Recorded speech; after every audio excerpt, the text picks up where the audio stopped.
ડભોઈમાં સર્જાયો વધુ એક અકસ્માત. થબાબી પાસે રાજલી ક્રોસિંગ નજીક બની છે અકસ્માતની ઘટના.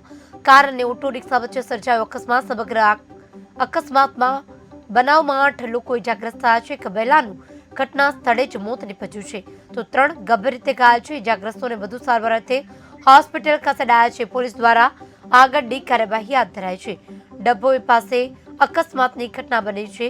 અકસ્માતમાં અનેક લોકો ઘાયલ થયા છે, જેમાં એક અકસ્માત થવાથી રાજડી ક્રોસિંગ નજીક બની છે ઘટના. અકસ્માતની ઘટનામાં કાર અને ઓટો રિક્ષા વચ્ચે ધડાકાભેર અકસ્માત સર્જાયો હતો. સમગ્ર અકસ્માતના બનાવના 8 લોકો ઇજાગ્રસ્ત થયા છે. એક મહિલાનું ઘટના સ્થળે મોત નીપજ્યું છે તો ગંભીર રીતે ઘાયલ ઇજાગ્રસ્તોને હાલ સારવાર અર્થે હોસ્પિટલ ખસેડાયા છે. પોલીસ દ્વારા આગળની કાર્યવાહી હાથ ધરવામાં આવી છે.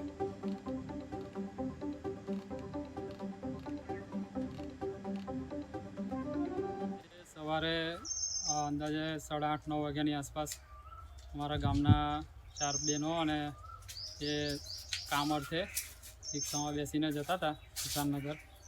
તો અહીંયાથી રાજલી ક્રોસિંગ બસ સ્ટેન્ડ પાસે રિક્ષાનો 4 વ્હીલ સાથે એક્સિડન્ટ થયેલો. એમાં પાછળથી વેગેનાર 4 વ્હીલે એક્સિડન્ટ કરેલો છે, જેમાં ગામના 3 બહેનોને વધારે ઈજા થઈ છે. તેમને વડોદરા લઈ ગયા છે અને એક બેનનું અવસાન થયું છે. તેમને ડભોઈ સરકારી હોસ્પિટલમાં પોસ્ટમોર્ટમ અર્થે લાવેલા છે.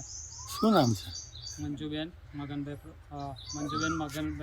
ગઢવી, ક્યાંના રહેવાસી છે? અંબાવ. આજે સવારે